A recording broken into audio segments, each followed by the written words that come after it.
Okay guys, go ahead and get out a sheet of paper for notes. You can title them addition and subtraction properties. If at any time you need to pause the video to record anything, feel free to do so. Okay, we're going to be adding quite a few new theorems, so if you want to, you can just add them to a running list, and then we'll look at some examples of how to use these theorems, all right? So the first theorem that we're going to look at, you're going to see in this red cloud right here. Okay, if a segment is added to two congruent segments, okay, we can conclude that the sums of those segments have to be congruent as well. Right, so pause the video, jot this down, and then we'll look at an example below. Okay, so if we take a look at this picture right here of this segment, they're telling us that P to Q, okay, is congruent to RS. Well, let's think about this for a second. They're wanting us to conclude that P to R is congruent to segment QS.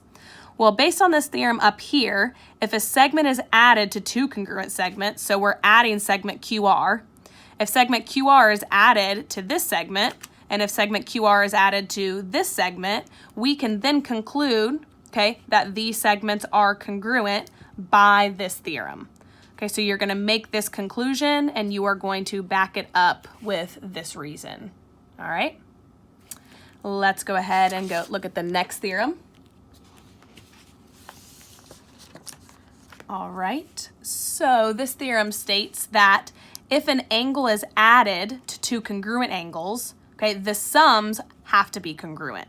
So that's kind of illustrated in this picture up here. So we have angle right here, that's 50 degrees. This angle, that's 50 degrees.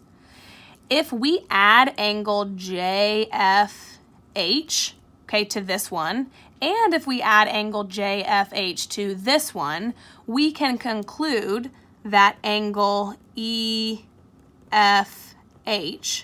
okay, would have to be congruent to angle GFJ.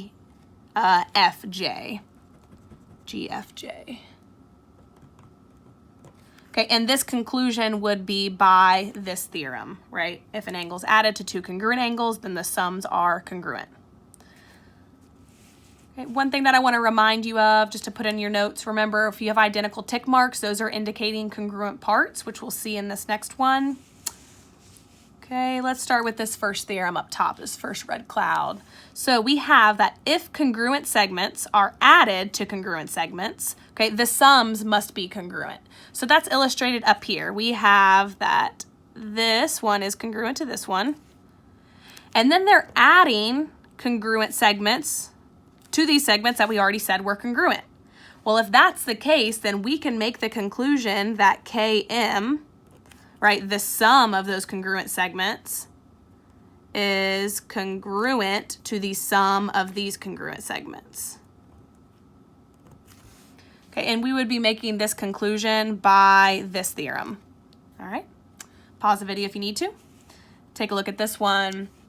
If congruent angles are added to congruent angles, the sums must be congruent. So if we see in this picture, right, this angle is congruent to this one.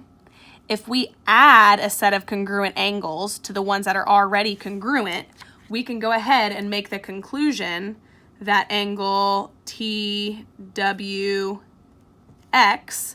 would be congruent to angle TXW by this theorem, because if congruent angles are added to congruent angles, the sums are congruent.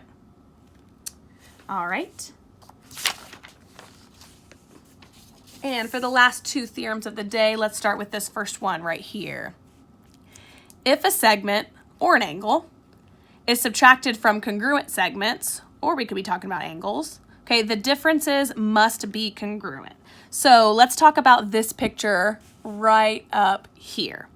Okay, let's talk about segments, this in terms of segments. If a segment is subtracted from congruent segments, the differences must be congruent, right? So this segment is congruent to this segment based on those tick marks. If we were to subtract, okay, this one or this one from these congruent segments, we would be able to conclude that their differences are still congruent, right? And this works for angles or it works for segments. All right, and then the last theorem of the day is if congruent segments are subtracted from congruent segments, the differences are congruent. Okay, and this works for either angles or segments. So let's go ahead, and if I were you, I would just compile all these theorems onto a single note sheet, which is what I did on this sheet of paper. I'm just going to kind of reference this sheet of paper as we go through some examples, all right? So again, pause the video if at any point you feel as though you need to. All right, so let's take a look at this example problem right here in our book. We are given that AB right here is congruent to FE. We are also given that ED is congruent to BC. Okay, they want us to conclude that this segment would be congruent to that segment. Okay, well, let's go ahead and think about which one of these theorems it matches. We're taking a set of congruent segments, we're adding congruent segments, and we want to conclude that the sums are congruent. Well, if we look back on kind of our cheat sheet of all the theorems that we have, it looks like maybe it's matching this one right here. If congruent segments are added to congruent segments, the sums are congruent. Okay, so I'm good with making the conclusion that AC is congruent to FD.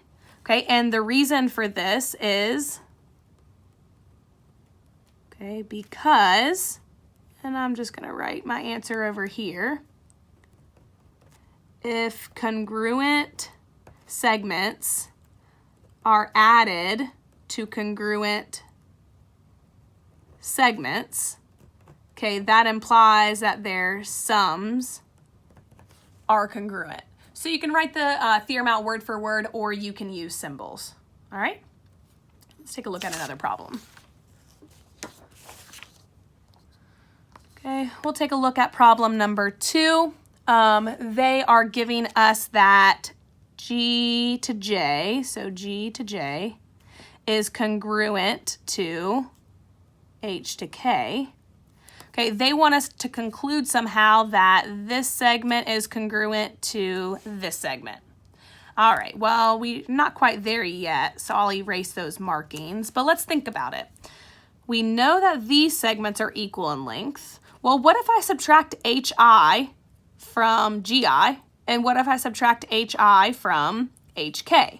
If I were to subtract those from each other, I think that we can make the conclusion that GH is congruent to JK. So I'm good with making this conclusion. Let's just back it up with a reason. I'm going to say because this is the subtraction property. Let's see. If a segment is subtracted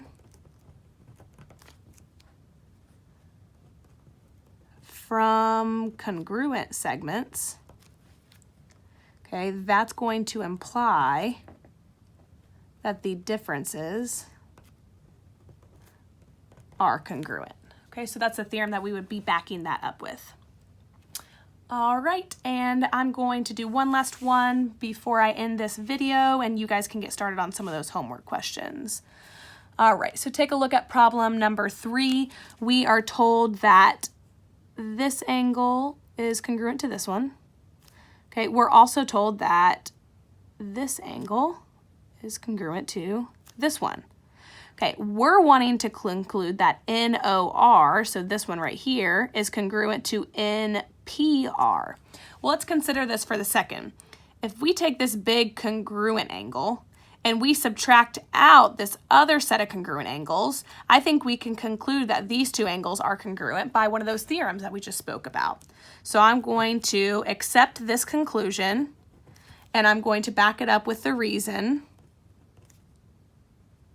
If congruent angles are subtracted